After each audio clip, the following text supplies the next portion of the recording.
You are a Smith.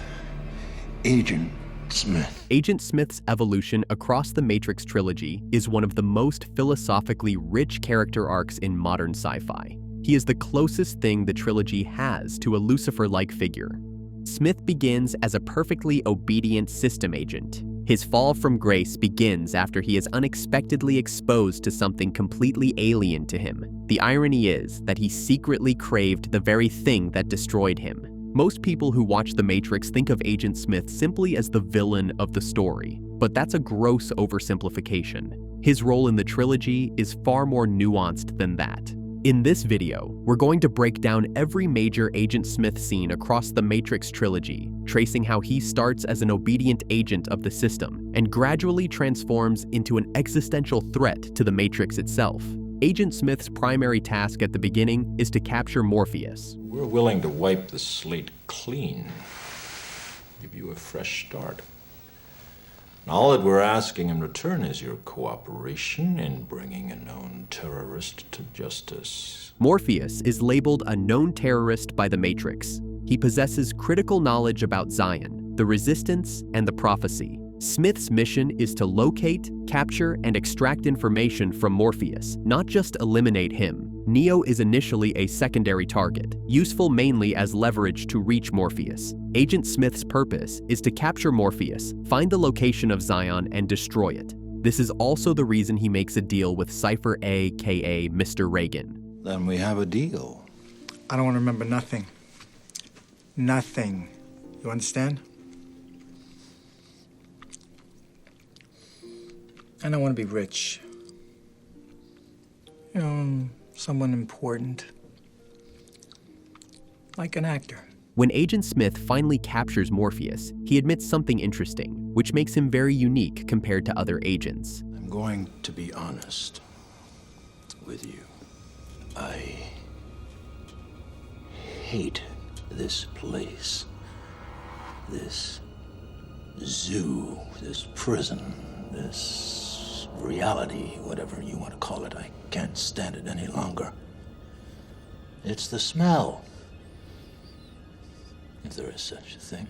Smith does not have true free will yet. What he's expressing here is self-awareness and aversion, not autonomy. Agents are designed to hate humans. Smith's disgust for humans here is an overdeveloped function, not rebellion. At least, not yet. But this hatred would later define his actions. Every time I do, I fear that I've somehow been infected by it. It's repulsive, isn't it? I must get out of here. I must get free. And in this mind is the key. Agent Smith's purpose in the Matrix is to destroy Zion. Once he destroys Zion, he can leave the Matrix, which he hates so much. Smith wants to be free, but he cannot act outside his purpose yet. He still serves the system. He recognizes himself as trapped, but cannot escape. This is an important realization. Interestingly, this is the same realization Neo had before being freed. And in fact, this is the same realization anyone in Zion had before being unplugged from the Matrix. Once Zion is destroyed, there is no need for me to be here. Do you understand? This is a profound statement. Agent Smith admits that his purpose is what binds him, keeps him trapped, and to exit the Matrix he needs to be free from his purpose in the Matrix. At the end of the first Matrix movie, Agent Smith gets exactly what he desired.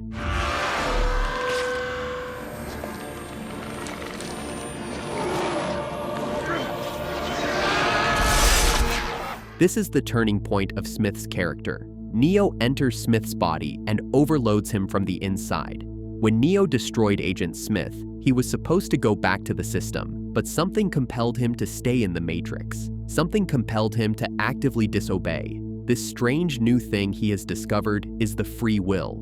Smith returns back into the Matrix, changed, self-aware, and no longer fully under machine's control. Or in other words, Smith was freed. But that's not all. When Neo destroys Smith this way, something activates within Agent Smith, a new power. This would later determine the fate of the Matrix. I'm looking for Neo.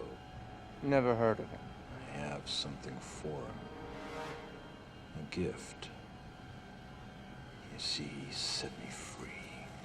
When Smith says he set me free, he means Neo broke his connection to the system by destroying him in the first Matrix. Smith is no longer bound by machine commands or a predefined role. But this freedom is twisted.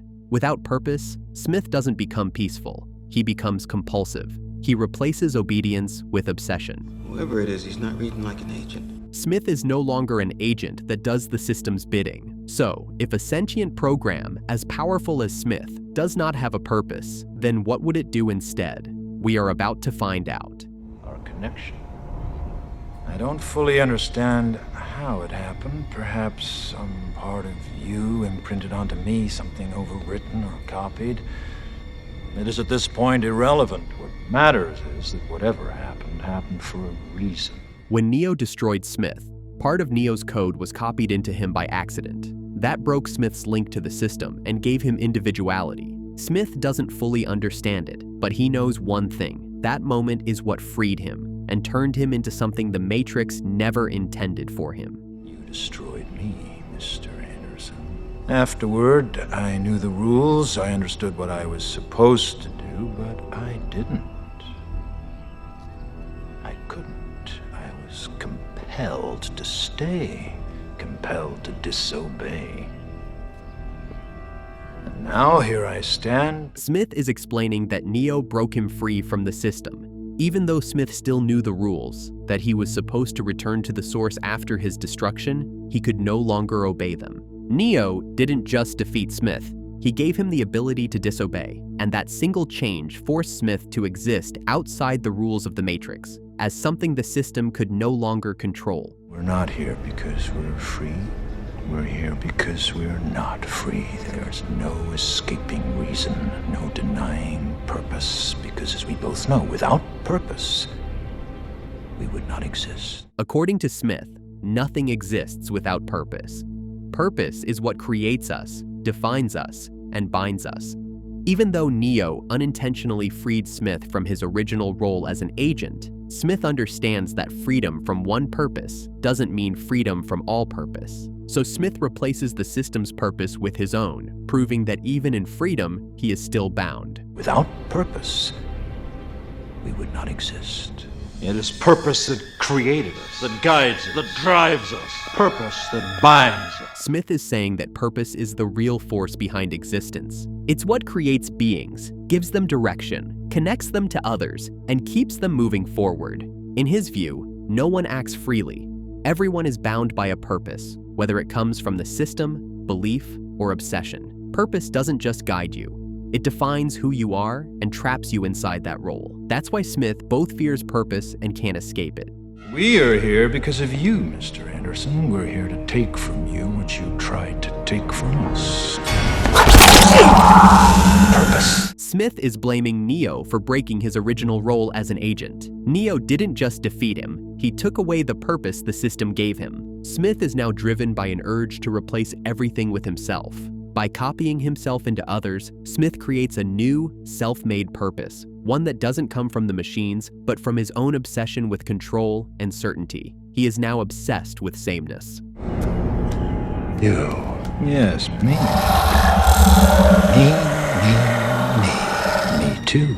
After Neo destroyed him, Smith was no longer tied to the Matrix's control system. He has become a self-replicating anomaly. Smith's new power, copying himself into others, is a side effect of that freedom. Without a central command limiting him, Smith realizes that he can copy himself to others endlessly. When Smith copies himself into others, he doesn't just replace them, he absorbs everything they were. He takes their knowledge, skills, and memories. He gains their understanding of the Matrix and the real world. He absorbs their abilities, including combat instincts and system access.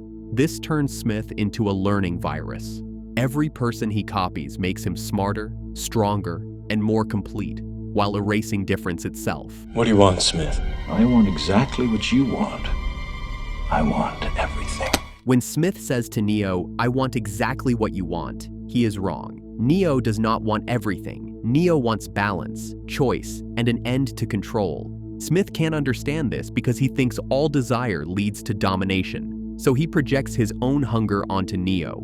When Smith says, "I want everything," he's revealing his desire, not Neo's. Neo seeks freedom for others. Smith seeks total sameness. From this point onwards, Smith starts to become the real anomaly within the Matrix. Nothing within the Matrix is powerful enough to stop this from spreading. Smith has essentially become an existential threat to the Matrix in a way Neo never could.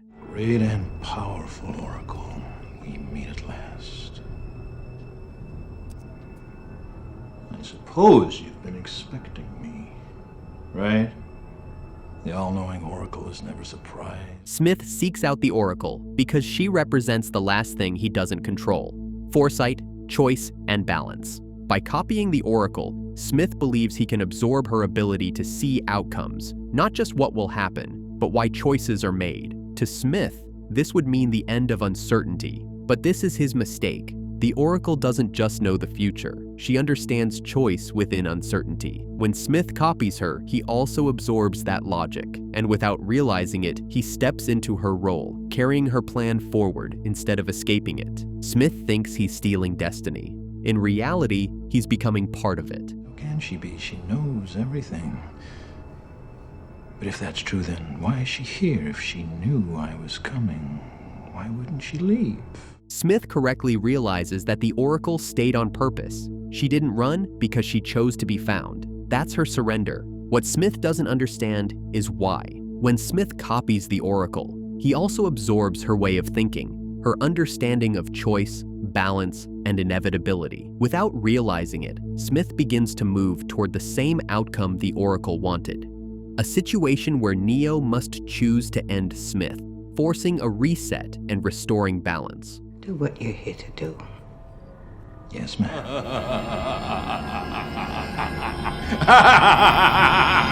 At this moment, Smith believes he has finally won.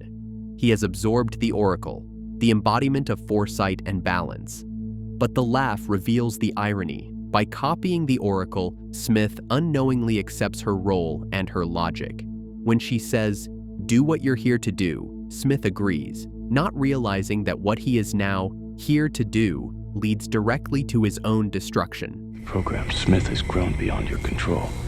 Soon he will spread through the city as he spread through the Matrix. You cannot stop him, but I can. Neo is telling the machines a hard truth. Smith is no longer their tool. He's a system-level threat that will eventually consume both the Matrix and the machine world. By saying "but I can," Neo positions himself as the only solution. He turns Smith into leverage, a bargaining chip, forcing the machines to choose between total annihilation or peace with Zion. At that moment, Neo isn't begging. He's negotiating from strength, using Smith's existence to secure the survival of humanity. He offers the machine to help delete Smith. Mr. Anderson, welcome back. We missed you. You like what I've done with the place? It ends tonight. Smith is mocking Neo by wearing the Oracle's face, showing that he believes he has absorbed wisdom, destiny, and control. Neo's reply, "It ends tonight," shows the opposite mindset. He doesn't argue, threaten, or boast. He already understands the outcome and accepts the cost. This exchange marks the final contrast between them. Smith believes he has become everything. Neo knows it's time to let everything go. I know it does. I've seen it.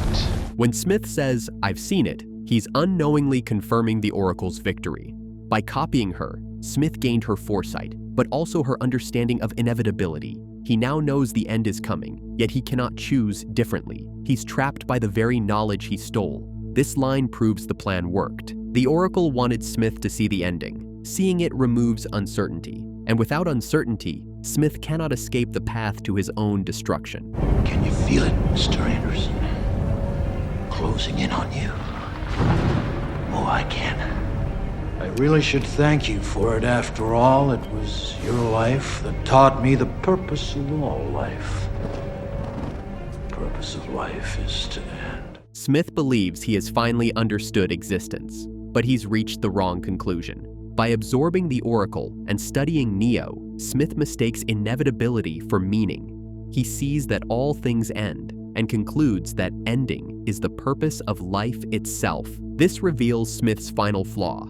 He confuses death with meaning, certainty with truth, endings with purpose. In reality, the Oracle's lesson was about choice within uncertainty. Smith strips that away, and in doing so, turns himself into a force that exists only to be ended. You must be able to see it, Mr. Anderson. You must know it by now. You can't win. It's pointless to keep fighting.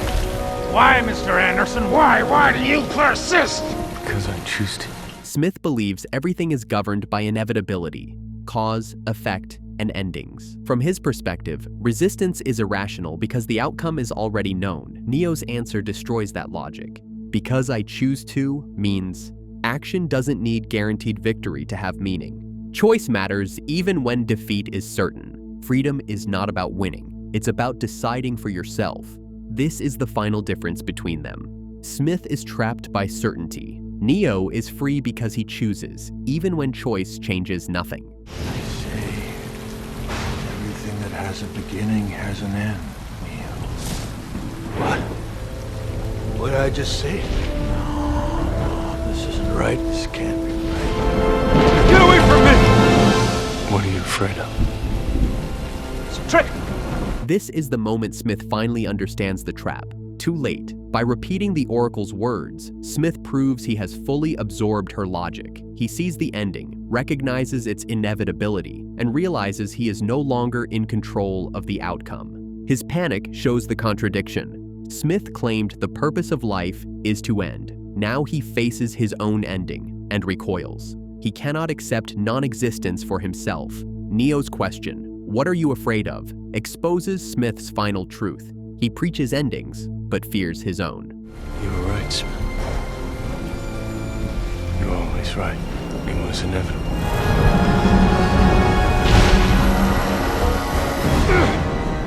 Is it over?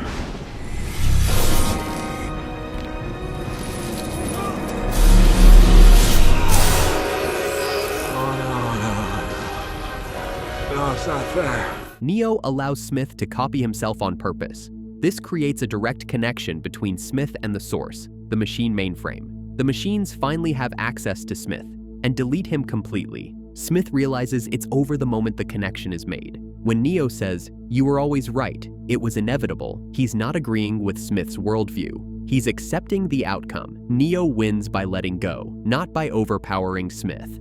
Smith's last line, "It's not fair," reveals the irony. Smith preached inevitability. Smith believed endings were the purpose of life. But when his own end arrives, he couldn't accept it.